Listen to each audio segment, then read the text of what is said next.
له چین او د هغه له شاوخوا. خو دا ځل تر 1500 کاله مخکې کیسه درته وړاندې کوو. دا هغه مهال و چې په نړۍ کې یوه داسې سخته مرګونې طاعوني وبا خپره وه چې د تاریخ پاڼو ورته ځانګړې پاملرنه کړې او خلکو ته یې ورپېژندلې ده.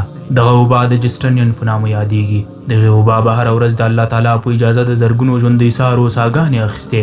نږدې 2 پیړۍ د دې وبا د بیا راتلونکو وبایي څپو لمبو نړۍ وسوځوله. قد کې دا کومه نااشنا پیښه نه وه، ځکه دغسې وباګانې او طاعونونه هر څو پیړۍ وروسته د بشریت ته عادي میلمانه وي.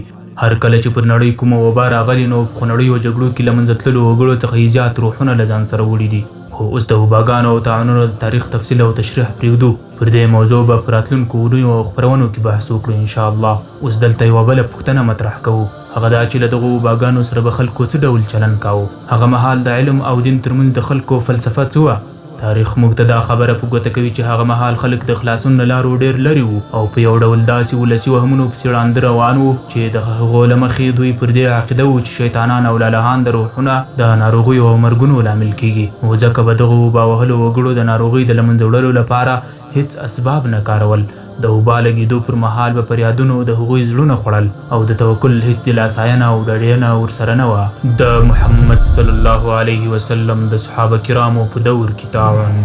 اوس اروپا او د هغې وباګانې پرېږدو، راځئ چې شام ته لاړ شو.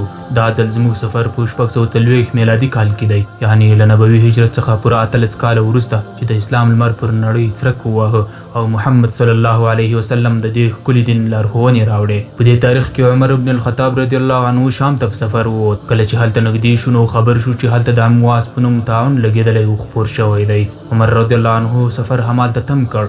مشوره یې وکړه چې سفر ته دوام ورکړي او که بیرته مدینې ته ستون شي. که ته د هغه پر ځای وای نو څه به دې کړي وای؟ کله چې عمر رضی الله عنه د بیرته ستنېدو هوډ وکړ نو د هغه ملګری ابو عبیده بن الجراح راپاڅېد او هغه ته یې وویل: ای امیر المؤمنین، آیا د الله تعالی له تقدیر څخه تېښته کوې؟ موخه یې دا وه چې که د الله تعالی په تقدیر کې شام ته په ننوتلو سره موږ ته طاعون لګېدل لیکلي وي نو ولې له تقدیره تښتو؟ عمر رضی الله عنه هغه ملامت کړ او ورته ویې ویل: ای ابو عبیده، کاش له تا پرته بل چا دغه خبره کړې وای. هو، موږ د الله تعالی له تقدیر څخه د الله تعالی تقدیر ته تښتو.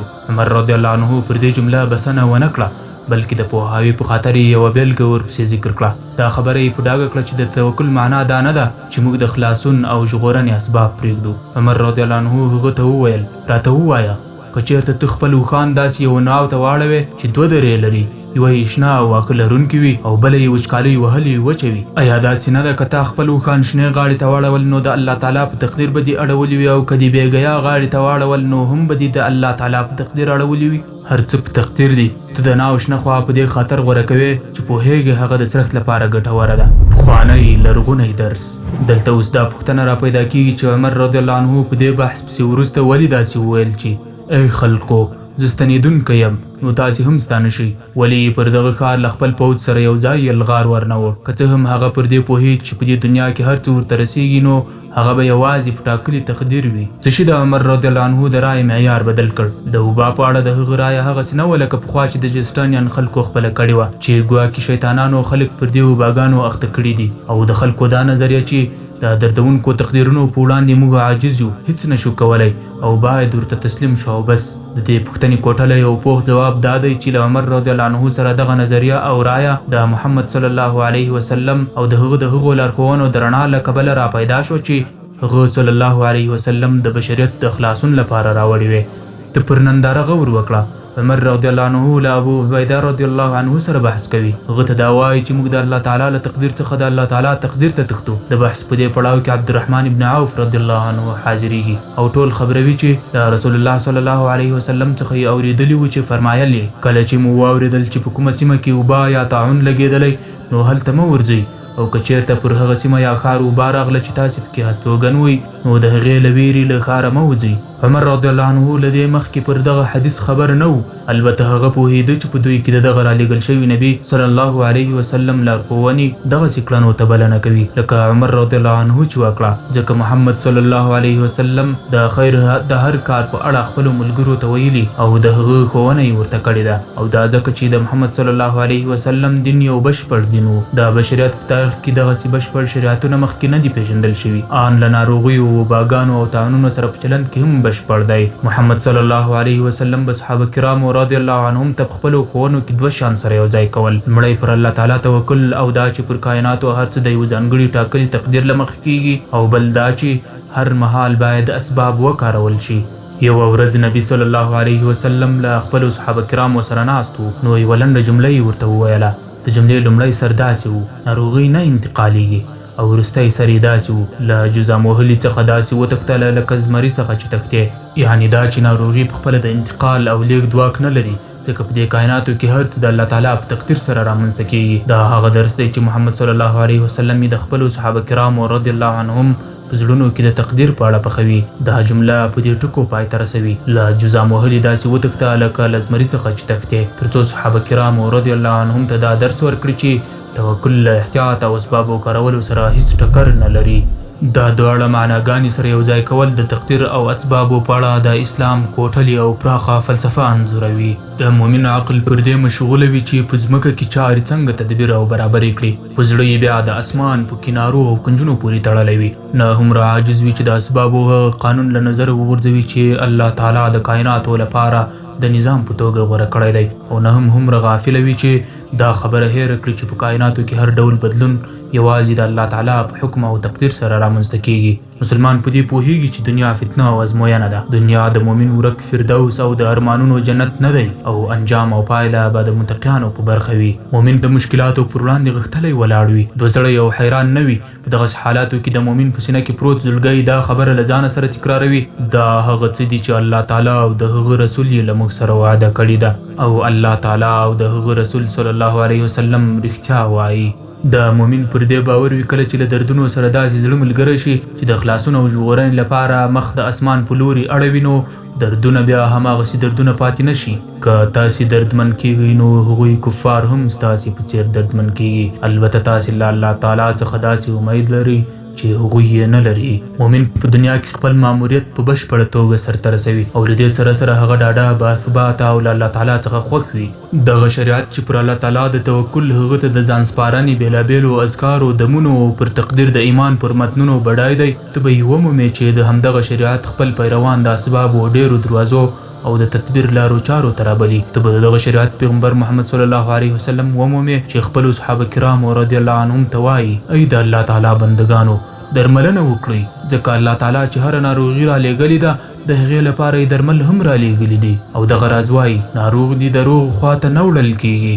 موږ ګورو چې محمد صلی الله علیه وسلم د ضرر او تکلیف د مخنیوي په اړه د یوې لویې هر اړخیزې قاعدې بنسټ ایښی دی. له هغه صلی الله علیه وسلم څخه نقل شوي دي چې فرمایي: نه د الله تعالی په شریعت کې بندگانو ته ضرر شته، او نه به بندگان یو بل ته ضرر رسوي. له هغه صلی الله علیه وسلم وروسته مسلمان عالمان او پوهان له دغسې وباګانو او ناروغیو سره داسې چلن کوي چې ګواکې دا د بشریت د ژوندون یوه برخه ده. دا مناسبه نه ده چې دین دې د دغو له امله له کاره ولویږي او خلک دې پر هغه عمل پرېږدي. دغه راز خلک دې پر خپلو غونډو سره د وباګانو په زیاتېدو کې هم برخه نه اخلي. علما په څرګندو ټکو وایي: پر خلیفه یا واکمن لازم دي چې ځان وهلی مسجد ته له تګ او له روغو خلکو سره له ګډون څخه منع کړي. یقینا الله تعالی پر تاسې مهربان دی. د اسلام علما کرامو د دې خبرې پخلی کړی دی چې د انسان نفس ساتنه د اسلام له ښکاره او مهمو قوانینو او موخو څخه ده. دغه راز نورو ته د ضرر رسونې په مخنیوي سره دغه قانون د الله تعالی ته د وینا مطابق بشپړېږي چې هغه فرمایلي: ولا تقتلوا انفسکم ان الله کان بکم رحیما. تاسې خپل نفسونه مه وژنئ، یقینا الله تعالی پر تاسې مهربان دی. او د الله تعالی دغه وینا چې فرمایلی دی: ولا تلقوا بأيديكم الى التهلكه، چې په خپلو لاسونو خپل ځان هلاکت ته مه اچوئ. له همدې کبله اسلامي شریعت په دې برخه کې بشپړ دی چې توکل او د اسبابو کارول دواړه یې په خپل ځان کې رانغښتي دي. همدا لامل دی چې د اسلام په سپېڅلي دین کې د دین او علم ترمنځ هیڅ ټکر نشته. نبي صلی الله علیه وسلم فرمایي: کله چې په یوه سیمه کې طاعون ولګېږي نو تاسې هغې سیمې ته مه ننوځئ، او که چېرته په هغې سیمه کې پېښ شو چې تاسې پکې هستوګن وئ نو له هغه ځایه مه وځئ. دا یوازې په تقدیر کې لیکلې ستړیا او تکلیف نه دی، بلکې دا د صبر په میدان او د دنیا د ازموینې په ډګر کې لوی جهاد دی. په همدې وجه اسلام وایي هر هغه مؤمن چې په وباګانو کې اسباب وکاروي، صبر وکړي، پر خپل تقدیر راضي شي او ومري نو هغه ته د شهید په څیر اجر دی. رسول الله صلی الله علیه وسلم فرمایي له طاعون څخه تښتېدونکی داسې دی لکه د جنګ له ډګر څخه چې تښتېدلی وي، او چا چې پکې صبر وکړ نو د هغه لپاره د شهید اجر دی. عملي درس: خبردار، لمونځ په کورونو کې وکړئ. الا صلوا فی رحالکم. د دې دین عظمت او لویي په دې کې څرګندېږي چې خپل اتباع یې هېڅ ځای هم په سختي او مشقت کې نه دي اچولي. د مسلمان حرمت یا سپېڅلتیا د الله تعالی په وړاندې ډېره ګرانه ده. رسول الله صلی الله علیه وسلم یوه ورځ له کعبې شریف څخه طواف کوو نو کعبې ته یې خطاب وکړ، ویې فرمایل ته څومره د عظمت خاوند یې او څومره لوړه سپېڅلتیا لرې. پر هغه ذات مې دې قسم وي چې د محمد صلی الله علیه وسلم نفس د هغه په لاس کې دی چې د مؤمن حرمت د الله تعالی په وړاندې له تا هم زیات دی. د هغه مال او وینه حرامه ده. د اسلامي شریعت له عظمت او لویي څخه دا هم ده چې تل له اړتیا او سخت ضرورت سره اسانتیاوې ملګرې کوي. له همدې امله که چېرته بنده پر خپل ځان له مرګ څخه وډارېږي نو په دغسې حالت کې الله تعالی ورته حرام خواړه روا کړي دي. د ناروغانو لپاره یې د روژې پرېښودل مباح کړي، او څوک چې پر خپل ځان له اوبو استفاده کولو څخه ویریږي نو هغه ته یې د تیمم وهلو جواز ورکړی دی. رسول الله صلی الله علیه وسلم هغه چاته د جمع او جمعې د لمنځونو پرېښودلو اجازه ورکړې چې عذر ولري. کله چې له رسول الله صلی الله علیه وسلم څخه د عذر په اړه پوښتنه وشوه نو هغه وفرمایل ویره او ناروغي، یعنی پر نفس، اهل او مال د مؤمن ویره. د رسول الله صلی الله علیه وسلم په زمانه کې یوه ورځ هغه خپل امر وکړ چې اذان دې وکړل شي. د خلکو له مؤذن څخه واورېدل چې ویل یې الا صلوا فی رحالکم، خبردار په خپلو کورونو کې لمونځ وکړئ. دا پر صحابه کرامو رضی الله عنهم باندې د رسول الله صلی الله علیه وسلم یوازې له باراني شپې او سخت یخنۍ څخه ویره وه. له همدې امله نن هم خلکو دغه ډول اذان واورېد، ځکه پر دوی له ناروغۍ او باګانو څخه ویره ده، تر څو اسباب وکارول شي خو لمونځ او توکل هم پرې نه ښودل شي. د پاکۍ محراب. د اسلام او د هغه د قوانینو د عظمت او لوړتیا خبره یوازې د بشپړتیا تر دې بریده نه ده تم شوي چې اسلام دین او دنیا توکل او اسباب کارول سره جمع کوي، بلکې د یو عادي مسلمان د ورځني ژوندانه په اړه د اسلام راغلي اخلاق او قوانین د اسبابو د هغه قانون یوه برخه ده چې د هغه پر بنسټ د خلکو نفسونه ساتي او پاملرنه ورته کوي. ځکه خو د ورځې په پیل کې چې کله مسلمان له خوبه راپاڅي نو ورته امر دی چې خپل لاسونه درې ځلې پرېمینځي تر څو پاک شي، او کله چې مؤمن د ورځې په پای کې ویده کېږي نو باید په اوداسه ویده شي. دغه راز د دغو دواړو وختونو ترمنځ هم مسلمان وخت ناوخته ځان پاکوي، مسواک وهي، ځان ښایسته کوي او خوشبو یا عطر لګوي، او کله چې پرنجی کوي نو خپل لاس او یا جامه پر خپل مخ ږدي. مسلمان ته امر دی چې خپل لوښي سرپټي وساتي او خپل جامه او بدن پاک وساتي. بنده پر روژې نیولو او په خوراک کولو کې له اعتدال څخه په کار اخیستنه مأمور دی. پر مسلمان لازمه ده چې خپل نوکان واړه کړي، خپل بندونه پرېمینځي او له حاجت پوره کولو وروسته استنجا وکړي. دغه راز د فطرت نور سنتونه هم پرې لازمي دي. مسلمان د چټلو او مردارو شیانو له خوړلو او د فحاشیو له ترسره کولو منع شوی دی. مسلمان له دې منع شوی چې په لاره یا د خلکو په ګودرو کې خپل حاجت پوره یا اودس مات کړي، او داسې نور ډېر کارونه دي چې شریعت ترې منع کړي ده. له همدې کبله د صحابه کرامو رضی الله عنهم په دور کې ځینې مشرکان دې ته هک پک او حیران وو چې محمد صلی الله علیه وسلم خپلو صحابه کرامو ته هر څه ښودلي دي، ان د حاجت پوره کول او له هغه څخه د ځان پاکول یې هم ورته ښودلي دي.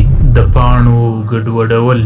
ایا علم له دې پرته په دې ټولو مشکلاتو کې خلکو ته ګټه رسولی شي؟ الله عز وجل وایي ومن احیاها فکأنما احیا الناس جمیعا.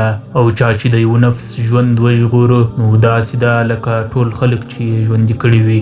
د نبی صلی الله علیه وسلم په وینا کې دې خبرې ته هڅونه شوې ده چې باید هغه درمل وکارول شي چې الله تعالی پیدا کړي دي. اسلامي پوهانو او علماو د طب د علم او ورسره د اړوندو شیانو ستر اهمیت او ارزښت بیان کړی دی. په دې اړه د مسلمانانو بې غوري ته ګوته نیولې ده او پر دې نیوکه کړې چې مسلمانان د طب په ډګر کې پر نورو تکیه دي. په اسلام کې هیڅ داسې متن نشته چې له بندګانو څخه د ضرر پورته کولو په پار د علم او اسباب کارولو بدی بیانوي. خو دا د دین کار نه دی چې د علم ځای ونیسي، د خلکو د بدنونو درملنه وکړي او هغوی ته ډوډۍ هم پخه کړي، یا بندګانو ته کورونه جوړ کړي او د بچو روزنه یې هم وکړي. دین بندګانو ته لارښوونه کوي چې باید اسباب وکاروي.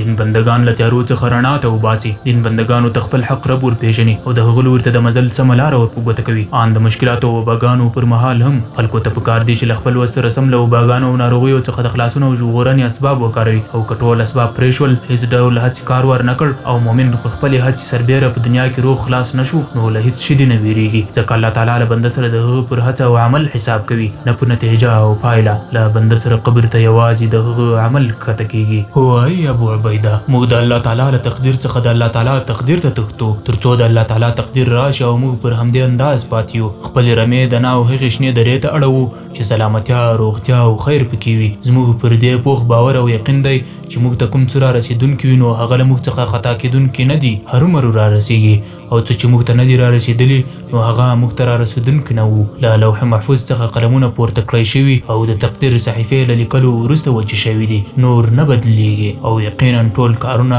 یوازې الله تعالی ته ستنېږي. وإلى الله ترجع الأمور.